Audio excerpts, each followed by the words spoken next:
Les filles, je vous demande d'accueillir avec moi Clarisse et Nora, Miss Sarah Robout. Bonjour Sarah. Bonjour. Sarah, je vous présente Clarisse et Nora. Clarisse et Nora. Clarisse d'abord. Tu connais les assistants vocaux, les enceintes connectées et tout ça?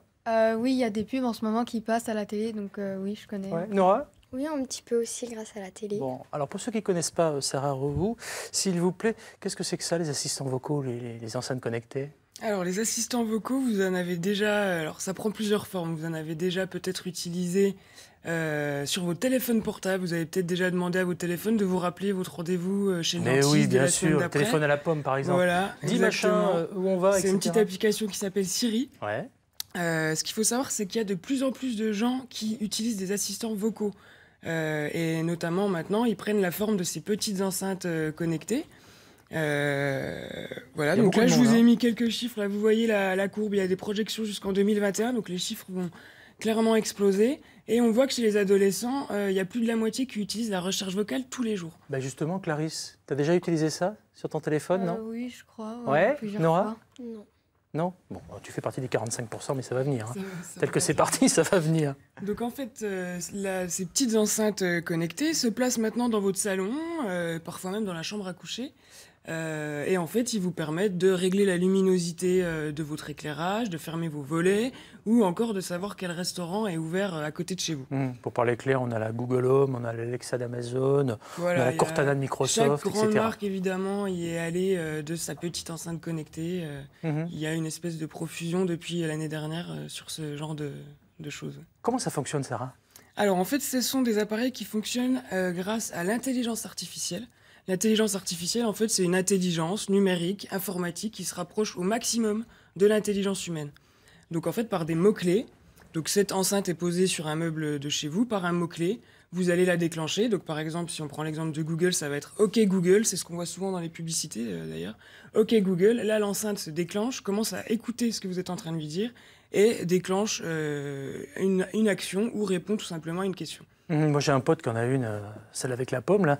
Dis Siri, allume les lumières, ça marche un coup sur deux. Mais ça fonctionne, non, franchement? En tout cas, ça, c'est ce qu'on appelle la domotique. C'est régler la gestion de sa maison grâce à ce genre d'assistants vocaux. Il y a des risques quand même pour les utilisateurs que nous sommes. Alors, il y a des risques, notamment, je vous ai sélectionné des petits articles. Voilà, notamment un article de France Télévisions. Hop là, on va y aller tranquillement. À accéder, voilà.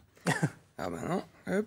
Ça s'approche, lentement mais sûrement. En tout cas, voilà. Faut-il se méfier des assistants vocaux? Alors, en tout cas, cet article donne 3 exemples, dont un qui est assez marquant, c'est la conversation d'un couple envoyé à une tierce personne, à son insu. Ah oui, c'est Donc, pas rien. je vous laisse imaginer les problèmes que ça peut poser dans certains cas.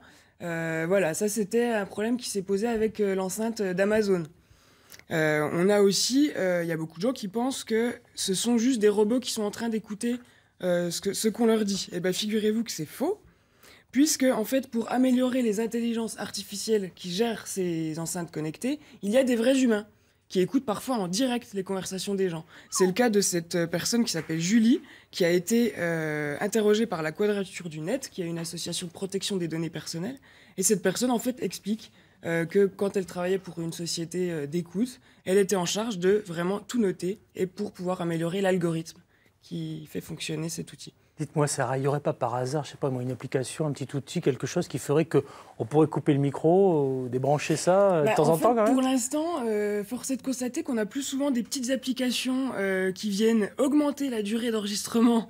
Et voilà, c'est du piratage, quoi. Il y a beaucoup de faits de piratage qui ont été reconnus là-dessus, et notamment une petite application qui, effectivement, augmente le temps d'enregistrement, récolte les informations et les envoie sur le serveur de la société qui a lancé ce petit pirate. Alors moi, je m'intéresse quand même à nos données, hein, et on va faire en sorte peut-être qu'il existe, je ne sais pas, des outils, des petites choses pour être plus respectueux finalement de nos données personnelles. Ça, c'est possible ou pas? En tout cas, c'est le pari que fait une start-up française qui va lancer apparemment fin 2019 une enceinte connectée qui s'appelle Snips, et qui apparemment sera moins gourmand en données et n'enverra pas nos données personnelles sur des serveurs distants, parce que c'est souvent là que pose le problème.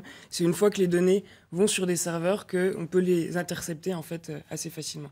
Clarisse, Nora, vous avez conscience des risques entre guillemets d'Internet, Nora? Oui. Et c'est pour ça que d'ailleurs quand je vais sur les réseaux sociaux, j'envoie que des messages à mes copines et que je fais rien d'autre.